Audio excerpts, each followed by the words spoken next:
Paano mo nasasabing ang Diyos mo'y nagpapabaya sa'yo? Paano mong nasasabing niyuyurakan ka ng Diyos mo? At paano mong nasasabing kinakawawa ka ng Diyos mo? Kaya, ang sino mang tumalima at sumunod sa Kanya, ang inaakala niyang wala, masurpresa pala. Sapagkat hindi inaasahan ito. Hindi pinabatid na anak sa dati, anak may darating. Subalit, hindi po pinabatid na may darating. Kaya't ang sinuot ay luma sa palagay ay nang sa gayon, pagkatapos ng misa, ang isusuot ay yaong bago. Ngunit hindi pa binabahagi ang pahayag. At nang binahagi na ang pahayag, maliwanag na po ang lahat, kaya pala natupad na ganap yaon dahil hindi matutupad ang pagpapahayag, ang pag-uulat, ang salita kung walang kaganapan. Buhay po ba ang Diyos? Kaya kailangan mo nang may maganap upang maihayag ang dapat at marapat. Kaya sa matibay, matatag, matapat na mananampalataya ng Ama, huwag niyong ikakalumbay ang mga nagaganap sa inyong buhay, sapagkat lalo't ikaw ay lingkod, tapat na tagasunod, tapat na mananampalataya, niloob na mangyari yaon upang may ipakita sa iyo ang Ama at upang patatagin, patibayin ka, hindi para ikay iwalay, ibagsak, gupuin, pasakitan, at parusahan, kundi para lalong lumalim ang iyong pag-ibig na maging pagmamahal sa kapwa mo. Kung minsan kapwa mo lingkod, gagamitin sa iyo para makita ng Ama kung tapat ka na nagpapakatotoo. At kung may unawa rin ang ginamit sa iyo, kapwa magpapabatiran kayo pagkatapos nung nagawa ang kamalian nyo, mag-uusap kayo at magtatawanan na pagdaka. Subalit, yung mga wala sa katotohanan, ang kaganapan sa kanila ay nagpapalayo sa pananampalataya, nagpapalawig ng galit, nagpaparupok ng pagtitiwala. Ngunit at pasubali, ang totoong nasa Espiritu, nagpapalalim ng pananalig, nagpapalalim ng pananampalataya, nagpapatibay ng pagmamahalan, nagpapatatag ng pagsasama, at nagbubuo. Ang Ama hindi nagwawasak. At yan ang pawang katotohanan, mga anak na minamahal.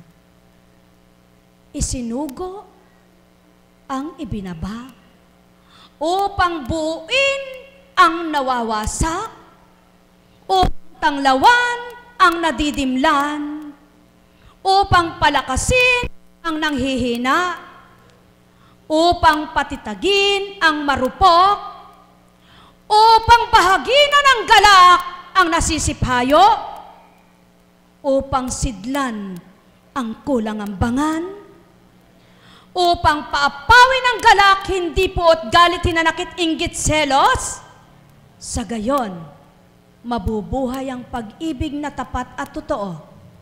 Makikilala ang tunay na nag-isa, ang Ama at ang Anak, at ang tunay na ibinaba, ang Espiritu Santo. Sa gayon, kung tuwirang nasilayan nyo ang katapatan at pagiging makatotohanan ng Ama, nakita nyo rin ang pagiging katapat at pagiging makatotohanan ng Anak, sapagkat kung hindi sa Anak walang napakilalang Ama, sa mula pa sa panahon ni Eva at Adan, at nang dumatal si Noe, binigay si Abraham, ibinigay si Moises, idinatag ang Anak, at ngayong kapanahunan ay Espiritu Santo. Lahat ng isinugo, gumamit ng kapwa, naglikom ng kapwa, binahagi ng Ama, ang Espiritu niya, hindi ang taglay na pagkatao ng bawat isa, kundi ang ganang Espiritu Santo na mula sa Kanya. Kaya't ang pinag-isa at nagkaisang ang tuwiran sila, nagliwanag ang diwa, nabuksan ang pangunawa, natutong mangusap, nagsambit ng gawa at salita ng Ama dito sa lupa. Na nagmula sa puso, nabuhay sa damdamin upang patotohanan ang salitang mula sa puso ay may pagmamahal at ang may pagmamahal ay may galak ang Ama sa kanilang lahat. Sa makatwid, alalaumbaga, sino ang marapat, sino ang dapat, wala ni isa. Kaya nagkaroong marapat at dapat nang ibinaba ng Ama ang anak at ibinahagi ang Espiritu mula sa apostol hanggang sa panahon ngayon ng Espiritu Santo. Nabuhay ang katotohanan, nagsabuhay ang makatotohanan, tumanggap ang nagpakatapat, tumalima ang naging ganap. Ama magsasadyad, Ama magbibigay ng tuwirang tagumpay. Kaya't ang kaisa ng Ama at Anak, iisang Espiritu, nagharing totoo, pinamula sa Anak, binahagi sa laksambilang ng mga anak sa lupa, tulad ng tinuran ng inyong kapatid na si Aniway. Marami ang aanihin, kakarampot ang mag-aani. Kailangan ang manggagawa, sapagkat ang aanihin ay marami sa lupa. Sa bawat naglingkod, sa bawat tumalima, Ama magbabadya ng marapat updin at gawin. Ama rin ang magsasambit ng marapat na sabihin. Ama rin ang magpapatupad sa tama tumpak na pamamaraan. Kaya ang bawat isa, nakaisa sa nag-iisa, Ama ang mangunguna. Sumainyo ang kapayapaan, pagharian kayo. Tuwirang minamahal ko, mga anak sa lupang ito. Nek karameneyahanam, hatsa karamaleyane, helleyane karamahalene, neya karamaneyana, nek karameneyahana. Nekaramaniana. Buhay po ba ang Diyos? Kaya kung ano ang pamamaraan sa bawat binahaginan, sa chapter by chapter at sa bawat gawain, tanging Ama ang nakasisilay, nakababatid ng kanilang mga ginagampanan. Kaya sa dakong ito, kung paanong pasimula at ngayon ay tuloy pa rin Ama ang nagpapatupad, nagsasabuhay. Samot dalangin ko sa Ama, gayon din sa iyo.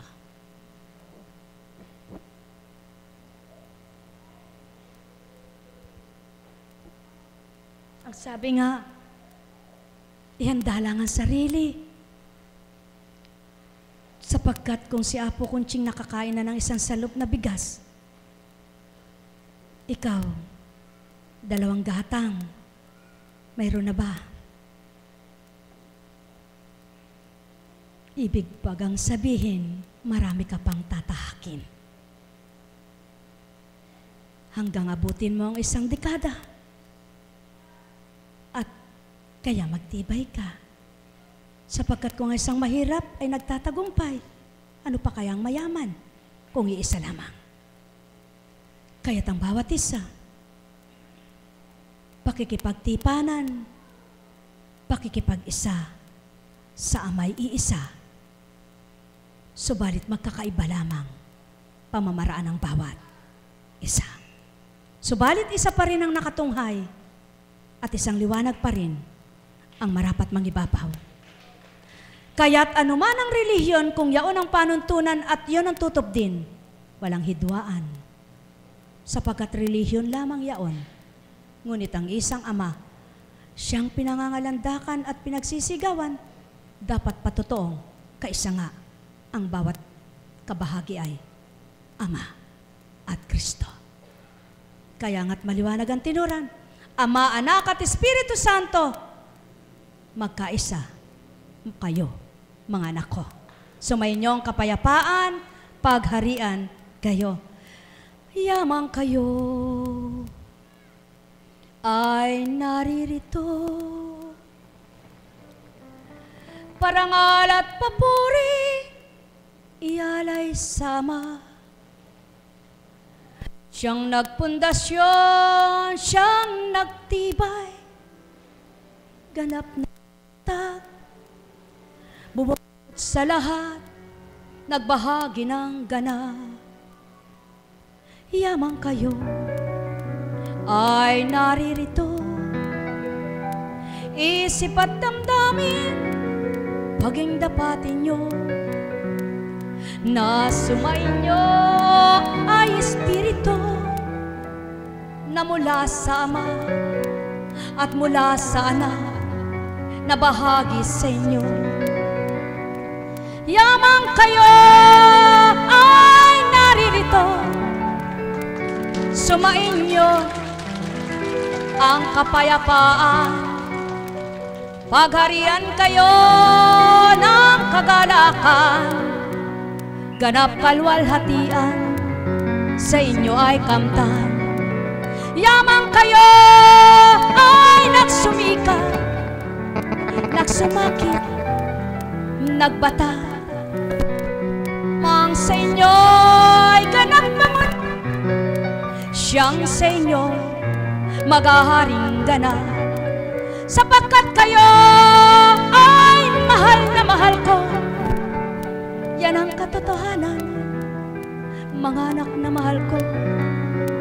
Matigib kayo ng kasiyahan at kagalakan sa inyong damdamin. Huwag ninyong gugulin, isipan nyo na mahirapan sa di lamang makapupuwi, makakasakit sa inyong pananaw. Ang pagmasdan nyo'y ang likha ng Ama at ang pag-asa na may magagawa siya, naligayang bubuhayin niya sa inyong mga puso't inyong mga damdamin, pagkat kayo ay mahal niya, mahal na mahal, mahal na mahal. Mga tibay, mga pulay, magtanto kayo, yamang kayo'y anak niya. Sa kanya ilaga, ihain na ganap, kung paano ang Kristo nagpakasakit, nagpakumbaba, at pagdaka ay natamo, luwalhati at ligaya. Gayon din kayong mga anak niya, tatamuhin ninyo, luwalhati at ligaya.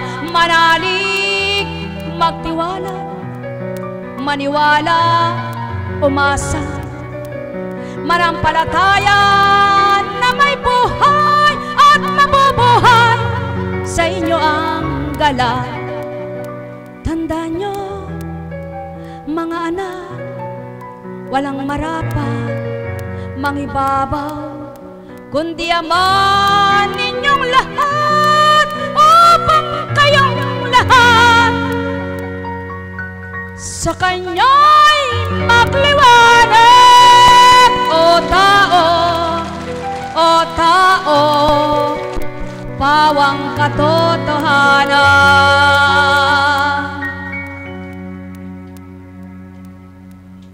mahalaga kayo, binigyang kabuluhan, buhay ninyong taglay, sinidla ng puso upang makadama, sinidla ng isip upang makapag-isip, sinidla ng paggalaw upang makagalaw. Sa tuwin ay gumalaw kayo sa tuntunin ng Ama at marapat ninyong madama, wagas niyang pag-ibig sa isip ninyo'y mapagnilayan. Salitang banal niya, mahal ko kayo, mahal na mahal, tuwirang mahal, mahal na mahal. Sumainyo kapayapaan, pagarian kayo ng tuwiran, manalig kayong lubusan, binti niyong nangalay sa inyong pagluklok, balakang nahirapan sa inyong pagtindig, paglakad nyo na yan, tatamuhin ang paghahari at tanggap ng Ama sa inyong lahat, babaguhin niyang ganap ang inyong pandama. Tanggapin nyo siya, maging marapat kayo habang nabubuhay.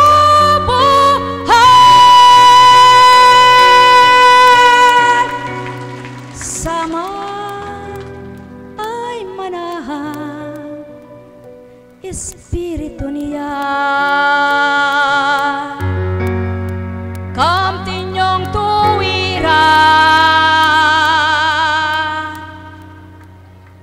liwanag ng buhay, sa inyo'y mangibabaw, tagumpay ninyo'y kamtan, mga minamahal, tuwirang sa inyo'y bulaying lubusan, sa inyong aking dinatat, pangungusap na mainam, hanggang sa inyo'y matantot mawari. Ako sa inyo'y nakipagtipan bilang hindi ninyo nasisilayan. Espiritu Santo, Ama tanok kasama nyo. Nekarameneyahana, nekarameneyahana, nekarameneyahana. Ama ko, Ama ko, Ama ko, naririto ang iyong mga anak na nagbata mula pa kanina. Sa iyong anibersaryo sa pamamagitan ng Espiritong kaloob mo sa dakong ito at sa mga binahaginan mong mga hinirang na totoo, ikaw na ang maghari at magbigay lugod sa kanila, Ama. Aliwit pagalakin mo, pasiyahin mo ang damdamin nila, kahilingan nila'y kamtan, ikaw ang mangibabaw. Ama, aliwin mo sila, puspusin mo sila ng iyong Espiritu. Nekarameneyahana, hachukaramaleyeenea, nekarameneyahana.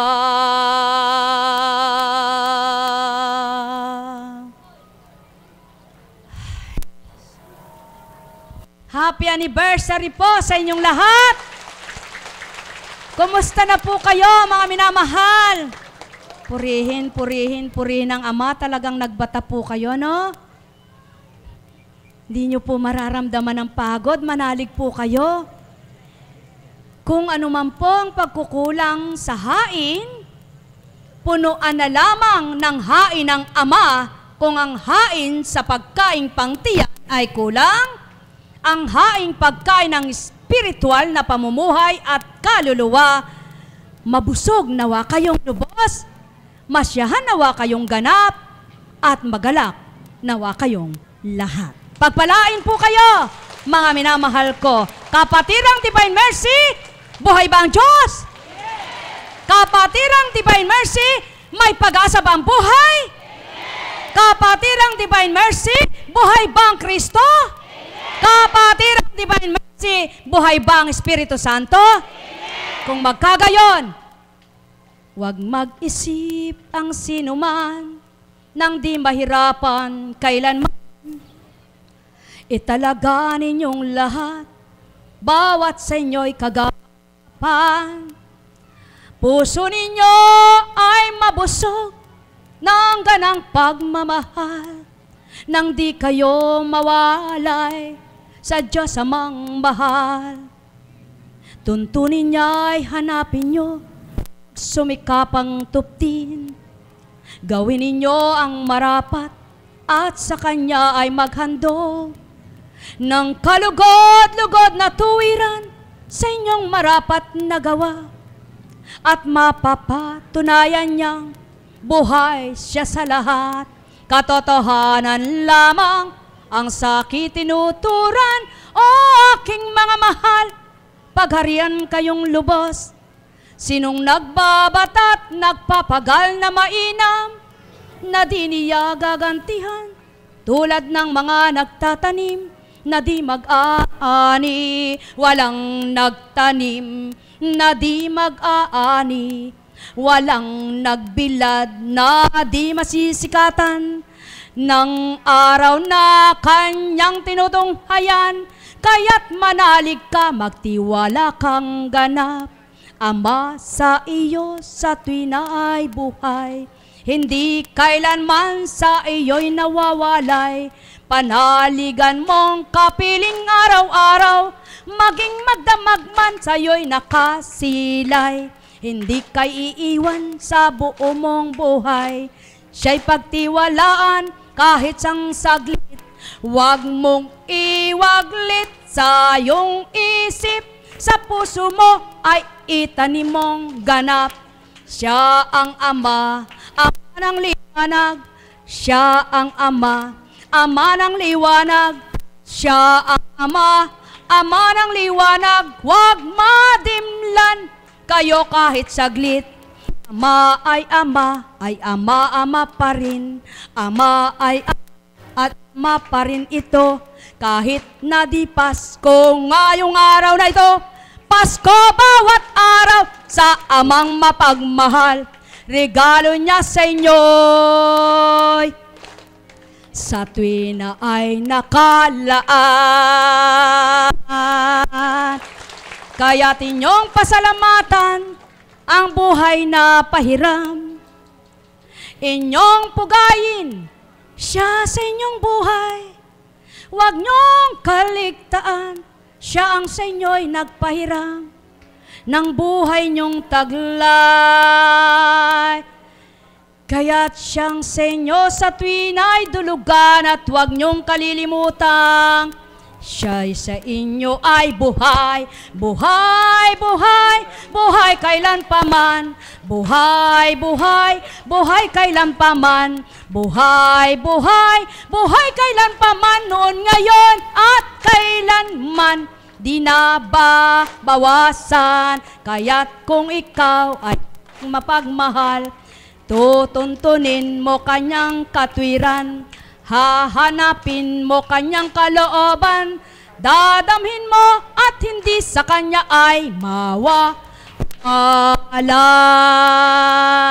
Kaya't anak kang matatawag, anak kang matatawag, anak kang matatawag, anak, anak, anak kita na sa aking marapat.